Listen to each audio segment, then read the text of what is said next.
Hai, selamat kembali bersama saya Lisa di YouTube channel I, Ringgit Talks with Lisa.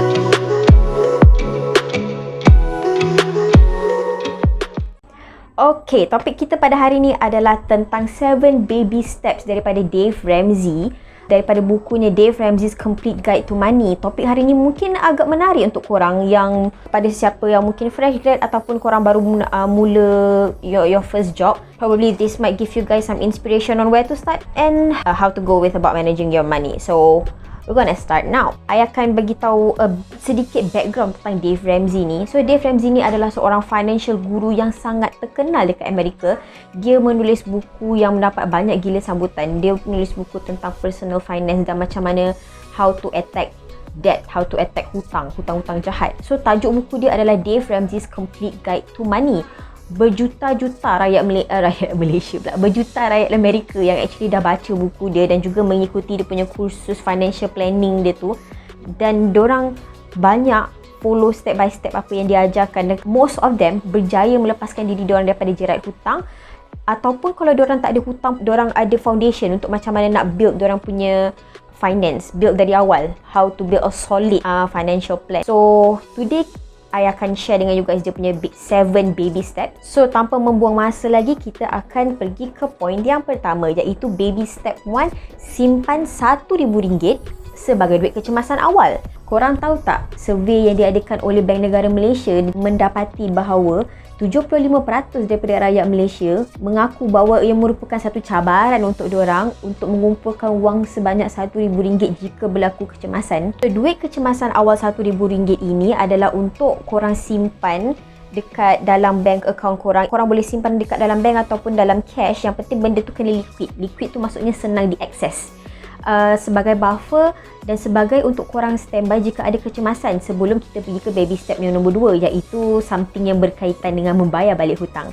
Okey, sebagai contoh kenapa kita gunakan RM1,000 ni sebagai emergency fund awal adalah contoh kalau misalnya kereta korang rosak, tiba-tiba kena hantar repair, ataupun contohnya tiba-tiba anak korang ada yang sakit yang terpaksa pergi ke klinik. So benda ni is unexpected expenses yang kalau kita ada RM1,000 sebagai buffer ni, dia akan kira menyelamatkan keadaan lah, dan tidak akan menyebabkan korang untuk kemungkinan berhutang lagi on top of apa-apa hutang yang korang ada. Baby step nombor 2 adalah bayar balik segala hutang jahat korang kecuali rumah dengan menggunakan method debt snowball.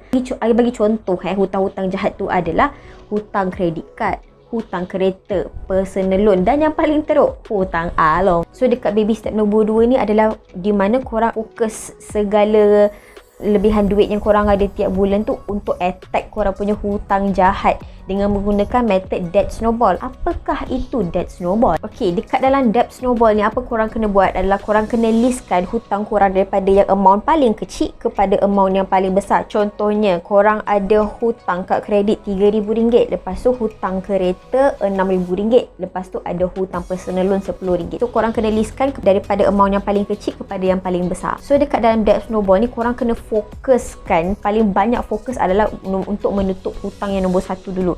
Any extra duit yang korang ada setiap bulan tu korang kena tutup banyak-banyak untuk cover hutang yang nombor 1. Hutang yang nombor 2 dengan nombor 3 tu korang bayar menggunakan amount yang biasa. Bila hutang nombor 1 dah settle, korang gunakan duit yang korang bayar untuk hutang nombor 1 tu, jangan gunakan untuk beli benda lain pula. Korang tutup pula hutang yang nombor 2 ni. Lepas tu hutang yang nombor 3 tu korang bayar macam biasa, dan korang ulang balik proses yang sama sampailah hutang korang habis. Persoalannya, orang mesti tanya, kenapa bayar hutang yang paling kecil, kenapa bukan interest rate yang paling tinggi? Sebab mengikut Dave Ramsey, dia kata bila kita berjaya untuk melangsaikan hutang kita yang paling kecil tu, dia akan beri kita a sense of success. Rasa kita sebagai manusia, kita akan rasa lebih motivated untuk teruskan lagi kita punya proses untuk membayar hutang tu. So it's like a psychology of winning. Bila kita menang, kita akan lebih motivated untuk terus go on, teruskan. Macam jangan patah semangat, teruskan lagi, sebab you dah berjaya untuk settlekan nombor 1. So tak mustahil korang boleh tutup hutang yang kemudian tu dengan berjayanya.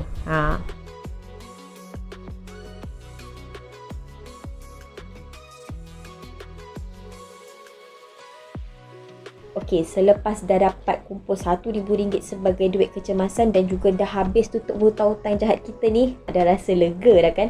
Okey, so baby step nombor 3 adalah untuk menyimpan 3 hingga 6 bulan amount wang perbelanjaan kita dekat dalam tabung kecemasan. Ini adalah kira like full emergency fund. Amount perbelanjaan bulan kita ni atau nama lainnya adalah monthly expenses. Macam mana kita nak kira monthly expenses kita? Dan macam mana kita nak tahu berapa banyak yang kita perlukan untuk kita punya emergency fund ataupun tabung kecemasan kita? Monthly expenses ni adalah jumlah perbelanjaan bulanan korang. Contohnya lah, korang punya jumlah perbelanjaan untuk membayar duit rumah, insurans, korang punya duit makan, duit dapur, duit bil air, bil api, bil elektrik, bil api, telefon, korang punya susu anak, minyak kereta, tol atau segala macam bil. Bila korang dah dapat jumlah tu yang korang perlu tolak monthly expenses korang pada setiap bulan, korang kena kalikan 3 atau hingga 6 bulan. Ikut pada kemampuan korang lah, tapi idealnya adalah 6 bulan. So 2,500 kalau 3 bulan adalah 7,500. Kalau dalam 4 bulan dalam 10,000. Kalau 6 bulan adalah dalam 15,000. Idealnya adalah 6 bulan lah. Kalau misalnya korang single dan let's say masih duduk dengan parents, okay, 3 bulan is okay. Kalau misalnya korang ada family, korang dah ada anak, lebih bagus adalah 6 bulan. Duit kecemasan ni sangat penting. Kenapa? Contoh, kalau let's say korang kena buang kerja ataupun korang ada tiba-tiba health emergency, duit kecemasan ni adalah sangat-sangat membantu supaya bila keadaan tu datang kita tidak panik dan kita punya kewangan kita tidak akan affected teruk. Sebab kenapa kita dah ada tabung kecemasan ni yang untuk khas digunakan untuk menutup segala kecemasan yang berlaku. Kita kena ambil keadaan pandemik ni sebagai pengajaran untuk kita, untuk memberikan kita kesedaran terhadap betapa pentingnya nak kena ada tabung kecemasan.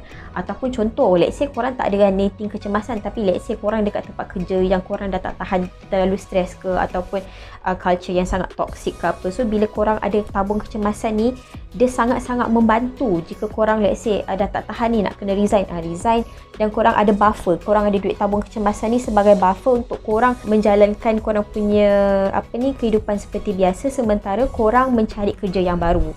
Baby step nombor 4 adalah untuk mula melabur untuk masa depan dan juga persaraan. Planning untuk persaraan dan masa depan ni adalah sangat-sangat penting ya, bukan untuk diambil sambil lewa, tak kira berapa umur korang. So bila dah sampai step ni, korang dah tak ada hutang jahat, tabung kecemasan pun dah full pun dah, dan semua pun dah cukup. So the time ni lah untuk korang melebarkan sayap korang dan invest, melabur untuk membesarkan lagi korang punya wealth atau kekayaan korang. Okay, dalam konteks kat dalam Malaysia ni, kalau you all kerja dekat under government ataupun swasta, you all akan dapat caruman 11%, dan on top of that korang punya majikan akan give you guys dalam 13%. So untuk ini korang kena teruskan. Untuk yang bekerja sendiri, I sarankan korang untuk buat caruman sendiri, tolak ke dalam KWSP. Untuk simpanan ke masa depan, jangan dibawa main, jangan dibawa sambil lewa, sebab memang sekarang kita tak nampak lagi, usually tak nampak lagi kepentingan dia. Macam buat apa kita nak simpan untuk masa depan, masih jauh lagi, 40 tahun ke depan lagi. Tapi kebanyakannya bila orang dah masuk umur 40, masuk umur 50, dan jangan salah, tiba-tiba tuk esok dah 40, esok dah 50. Terasa cepat sangat, and by that time tu lah akan tersedar macam aku dah nak masuk umur persaraan ni. What is my preparation for me to retire? I have my EPF ada. Studies pun dah menunjukkan bahawa duit dekat dalam EPF pun tidak cukup untuk menampung seseorang untuk hidup selama dia punya umur persaraan dia. Ramailah time tu baru sedar yang diorang tak bersedia dari segi kewangan untuk bersara. Oh, dan satu benda yang korang kena ingat, anak-anak is not your retirement plan. Step nombor 5 adalah menyimpan ataupun menabung untuk tabung pendidikan anak-anak korang. Dalam step ni, korang yang dah menjadi ibu bapa bolehlah mula menyimpan untuk masa depan anak-anak korang, especially untuk membantu diorang untuk melanjutkan pelajaran ke pengajian tinggi lah, atau college ke universiti, atau untuk ambil diploma atau degree. Kita kat Malaysia ni ada instrumen untuk tabung pendidikan anak-anak, iaitu nama dia SSPNI, singkatan untuk Skim Simpanan Pendidikan Nasional. Bagus juga kalau korang dapat menyimpan untuk anak-anak pun bagus, sebab sekarang ni kerajaan Malaysia memberikan pelepasan cukai sebanyak RM8,000 maksimum untuk setahun kalau korang menyimpan dekat dalam SSPN untuk anak-anak korang. So korang boleh take this tax relief sebagai one of the benefit lah. Baby step yang nombor 6 adalah untuk membayar hutang rumah. Sebab hutang rumah ni biasanya interest rate dia agak rendah dan juga biasanya loan period tu adalah panjang, biasanya dalam 35 tahun. So that's why tak perlu nak bayar secara agresif. So sebab interest rate pada rumah rendah dan korang pun boleh sekurang-kurangnya mendapat melaburkan duit korang ni kepada instrumen yang mungkin mendatangkan interest yang lebih tinggi daripada interest rate rumah korang. It is better untuk sewaktu muda ni untuk fokuskan untuk melabur kepada instrumen yang agak high risk tapi memberikan high reward juga. Sebenarnya baby step 4, 5 dan 6 sebenarnya boleh dilakukan dengan serentak. Korang boleh menyimpan untuk tabung pendidikan anak-anak korang, korang boleh melabur dan juga korang boleh membayar hutang rumah at the same time simultaneously. Baby step nombor 7 adalah untuk teruskan bina kekayaan kita dan juga memberi balik kepada yang memerlukan. So I think baby step nombor 7 ni adalah sangat obvious. I don't think I perlu untuk elaborate panjang-panjang sangat lah. Just bila kita dah sampai ke tahap yang di mana kekayaan kita dah mencukupi dan segala benda dia mencukupi lebih daripada cukup, time tu lah kita boleh memberi balik. Memberi balik untuk membantu orang-orang yang lebih memerlukan. Kita sahaja. This is my thoughts, my personal pendapat I mengenai Dave Ramsey punya 7 baby steps ni. Menurut I, baby steps dia sangat bagus untuk someone yang baru mula untuk menguruskan kewangan mereka.